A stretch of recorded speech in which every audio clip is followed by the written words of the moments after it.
Bezrat Hashem, dans le cours d'aujourd'hui, nous parlerons de la fête de Purim. Tout d'abord, faisons une petite connexion entre la fête de Purim et la paracha cette semaine qui va être lue à la synagogue, la paracha Tetzavé. Tous les commentateurs nous font remarquer, c'est la seule paracha dans la Torah qui ne porte pas le nom de Moshe Rabbeinu. Depuis sa naissance, dans parachat Shemot, jusqu'à son décès, dans parachat Vezot HaBeracha, il n'y a pas une seule paracha qui ne porte pas plusieurs fois le nom de Moshe Rabbeinu. Mais notre paracha est exceptionnelle, elle ne porte même pas une fois le nom de Moshe Rabbeinu. Avec relation avec la Megillah, dans la Megillah, il n'y a même pas une fois où on mentionne le nom d'Hachem.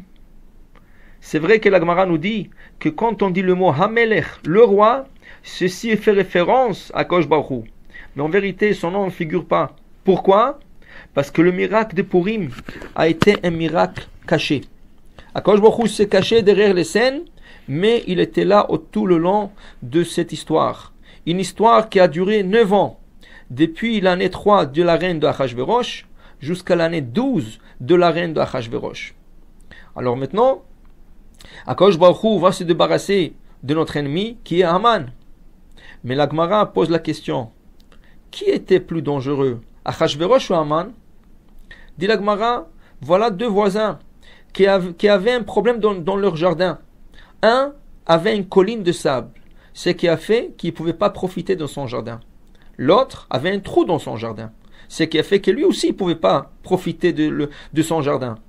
Un jour, les deux voisins se rencontrent et celui qui avait la colline de sable offre gratuitement cette colline à son voisin qui a le trou. De telle manière, il se débarrasse de la colline et l'autre se débarrasse de son trou. Dit la Gemara, cette anecdote fait référence à Achashverosh et Haman. Achashverosh haït les Juifs. Il veut s'en débarrasser des Juifs. Il en a des Juifs partout, là où il règne, sur 127 pays. Mais comment tu te lèves devant l'ONU et tu débarrasses des Juifs? Une tâche très difficile à faire. Et voilà, il trouve un jour un voisin qui s'appelle Haman. Et il lui dit, écoute, est-ce que tu peux m'aider de me débarrasser des Juifs? Voilà ma bague. Signe tout ce que tu veux, écris tout ce que tu veux. Et enlève-le devant moi. Et voilà, Haman est prêt à tuer, anéantir ce peuple, depuis le plus grand au plus petit, dans une seule journée, le jour de 14 Adar. Alors la Gemara dit, qui est plus dangereux? Pas Haman. Haman, c'est rien que c'est lui qui va exécuter le décret de Achashverosh. Achashverosh voulait le faire, il ne pouvait pas le faire. Mais Haman va le faire pour lui. Alors pourquoi Akadosh Baruch Hu s'est débarrassé de Haman et à la fin qui a été pendu? Au lieu de ça, il fallait se débarrasser de Achashverosh. Mais non, c'est pas la manière qu'Akadosh Baruch Hu fonctionne. Akadosh Baruch Hu, quand il y a quelque chose de très mal, il le tourne en douceur, il le tourne en quelque chose de très doux. Regardez Paro, le pharaon. Durant 210 ans, il a asservi les Juifs. Il les a noyés leurs bébés dans le Nil. Il leur a fait beaucoup de problèmes. Qu'est-ce qui arrive à la fin? Quand le pharaon, après les 10 plaies, va parcourir après les Juifs. Ils vont se trouver la mer Rouge qui va s'ouvrir et les Juifs vont passer. Et le pharaon, les 600 soldats qui lui restent, rentrent dans la mer Rouge et ils vont être tous noyés. À la dernière minute, Paro reconnaît Hachem. Et il chante et il dit, Mi chamocha bailim Hachem. Alors Hachem le sauve des eaux et il va le mettre dans une île qui s'appelle Ninive, qui était la plus grande ville à l'époque, 120 000 habitants.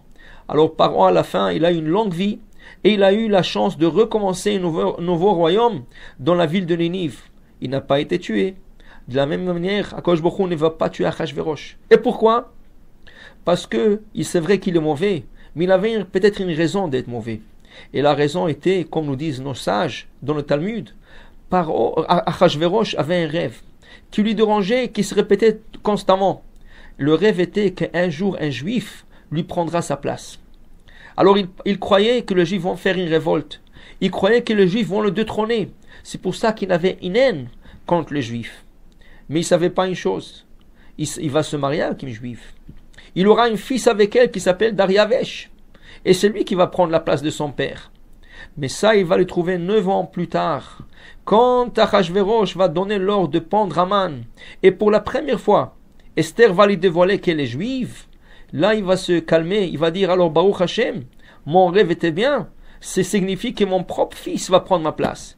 Et là il a donné sa bague une deuxième fois, cette fois à Mordechai, pour sauver les Juifs.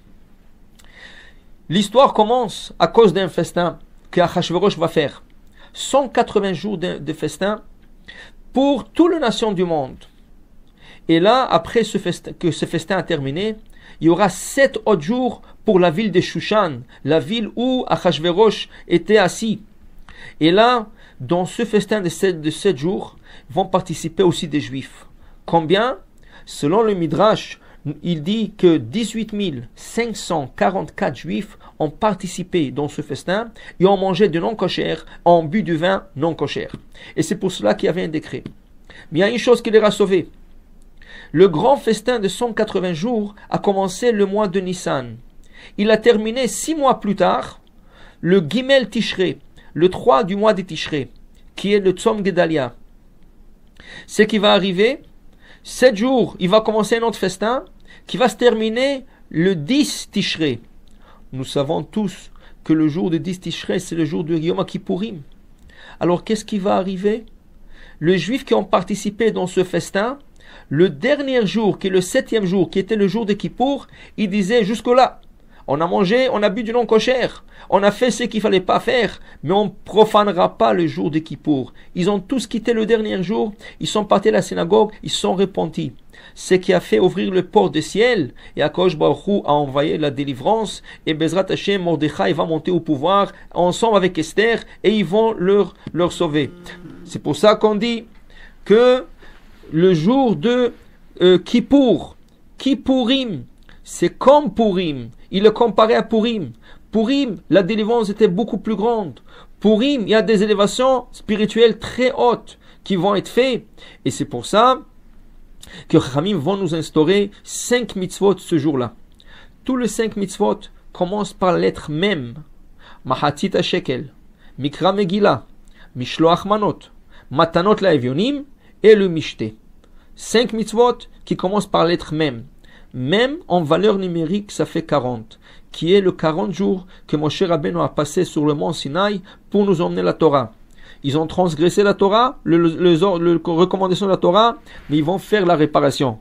Et il y aura 5 mitzvot à réparer ceux qu'ils ont transgressés. Mahatzit HaShekel. Dans la Megillah, Aman va racheter les Juifs de chez Achashverosh pour pouvoir leur tuer.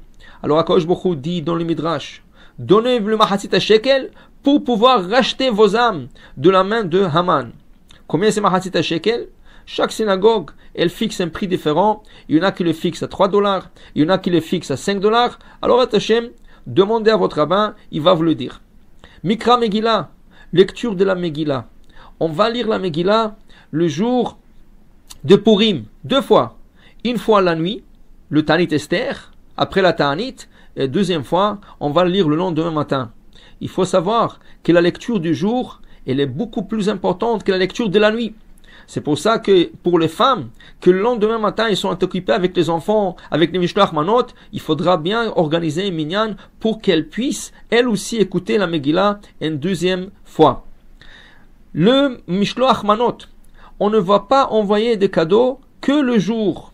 Et selon le décisionnaire, de préférence après la lecture de la Megillah. Alors si vous avez beaucoup de Mishloach Manot à donner et vous n'arrivez pas, vous pouvez donner quelques-uns le soir qui vont pas compter comme la mitzvah, mais laissez au moins un Mishloach Manot pour le lendemain pour que vous puissiez acquitter cette mitzvah. Mishloach Manot, au moins un pour l'homme qui envoie un autre homme et un pour la femme qui envoie une autre femme, et pour les enfants qui sont de 13 ans et plus aussi ils ont l'obligation de le faire. Pour le petit, ça serait une question d'éducation et ça serait bien de les éduquer à le faire. Ensuite, nous avons la mitzvah de Matanot LaEvyonim, de cadeaux aux pauvres. À 2 pauvres, donner la chance de faire le repas de Purim. Minimum à chaque pauvre $5, comme ça ils puissent acheter du pain et de la boisson et quelque chose qui va accompagner le pain. $5, ce serait une somme appropriée, qui veut dire 10 personnes pour chaque personne qui est adulte. $10 pour chaque personne qui est adulte. Et à la fin, nous avons la mitzvah essentielle du jour, qui est le mishté, le festin de Purim. Ce mishté qui se fait que en journée. Tout le festin qui se font le soir ne compte pas comme une mitzvah. C'est la réjouissance de la fête, mais c'est pas la mitzvah. La mitzvah est obligée de se faire le jour, avant le coucher de soleil. Ne tarde pas trop pour que la majorité du repas se consomme en jour, mais le faites pas le soir parce que ceci ne compte pas comme la mitzvah.